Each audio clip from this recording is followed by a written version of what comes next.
अस्सलाम वालेकुम दोस्तों रूसी सदर प्यूटन के दौरा सऊदी अरब के मौका पर उनकी कार उरूस जो मीडिया और लोगों की तवज्जो का मरकज बनी रही।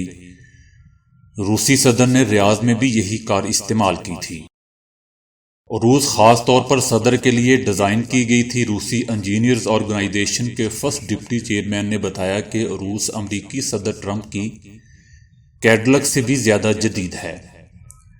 ये समंदर में भी चल सकती है। रूसी हुकाम के मुताबिक ये इंफॉर्मेशन प्रूफ गाड़ी है। दौरान सफर रूसी सदर जो बातें करेंगे उन्हें किसी हालत में ट्रेस नहीं किया जा सकता। उरूस 6.7 मीटर लंबी है। इसका वजन 6.7 टन है। 8 सिलेंडर्स की ये कार बख्तरबंद और फायर प्रूफ है। इस पर ना कीमियाई गैस के हमले असरअंदाज हो सकते हैं और ना ही ये बारूदी सुरंगों से मुतासिर होती है। किसी भी सिमत से स्नाइपर फायर भी रोकने की सलाहियत रखती है। रूसी सदर की कार जदीद मवासलाती सिस्टम के मसनूई सियारों से मुंसलिक है और साइड के शीशे वीडियो कैमरों से लेस हैं।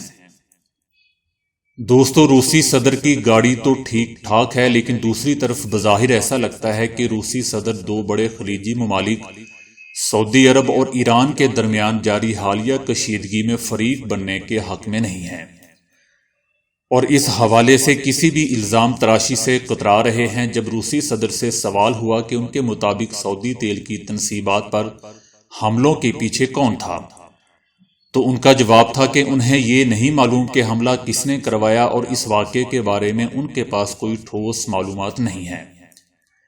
इस बारे में मजीद बात करते हुए उन्होंने सऊदी तेल कंपनी अरामको की तनसीबात पर हमलों की मजम्मत करते हुए कहा कि मास्को इन हमलों से मुतल्लिक ऐसी तमाम मालूमात रियाज को फराहम करने के लिए तैयार हैं जो उनके पास होंगी। दोस्तों गुज़श्ता माह सऊदी अरब में अरामको की 2 तनसीबात पर हमले से खाम तेल की पैदावार मुतासिर हुई थी। जैसा कि आप लोग जानते हैं कि सऊदी अरब और अमेरिका ने इन हमलों का इल्जाम ईरान पर आयद किया था, जो ईरान ने मुस्तरद कर दिया था। सदर ने कहा कि सऊदी अरब एक आलमी ताकत है क्योंकि दुनिया में तवानाई की मार्केट में इसका असर व रसूख है। इसलिए सऊदी अरब शाह सलमान और वली अहद मोहम्मद बिन सलमान से तावन जरूरी है। सदर ने कहा है कि रूस तुर्की और ईरान की हमायत करता है, लेकिन शाम की सूरत हाल में सऊदी अरब और मुत्तहिदा अरब अमारात का तावन भी जरूरी होगा। दूसरी तरफ दोस्तों उन्होंने दावा किया कि अमेरिका नेटो को अपनी खारजा पॉलिसी के हथियार के तौर पर इस्तेमाल कर रहा है। रूसी सदर ने नेटो को एक फौजी इत्तेहाद करार दिया। बैनुल अक़वामी हथियारों की दौड़ पर सदर प्यूटन का कहना था कि रूस एक ऐसा फरीक है जिसे हथियारों की आलमी दौड़ में सबसे कम फर्क पड़ेगा। उनका कहना था कि रूस की फौजी काबिलियत किसी से मुमासलत नहीं रखती। ये बात सामने रखते हुए उनके मुल्क का अस्करी बजट दुनिया में 7वें नंबर पर आता है।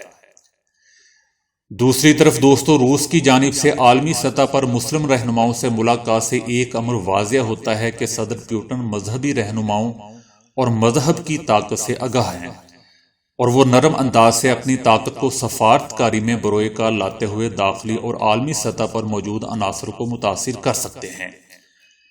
ताहम दोस्तों रूसी ये सीख चुके हैं कि सफारतकारी ही मकासद के हसूल का वाहिद पुरअमन जरिया है और 21वीं सदी में सफारतकारी का तकाजा मजहब के साथ तावन करना है। रूस की जानिब से उसके बढ़ते हुए किरदार की सबब, जिसमें वो रवायती इस्लाम को आलमी धारे में लाने के लिए खुद को एक प्लेटफॉर्म के तौर पर भी पेश कर रहा है, उसने ये मौका फराहम किया है कि वो मजहब के इस्तेमाल को अपनी कौमी मफादात की तकमील के लिए इस्तेमाल कर सके, जैसा कि अफगान अमन की कोशिशों में उसकी जानिब से देखा जा रहा है।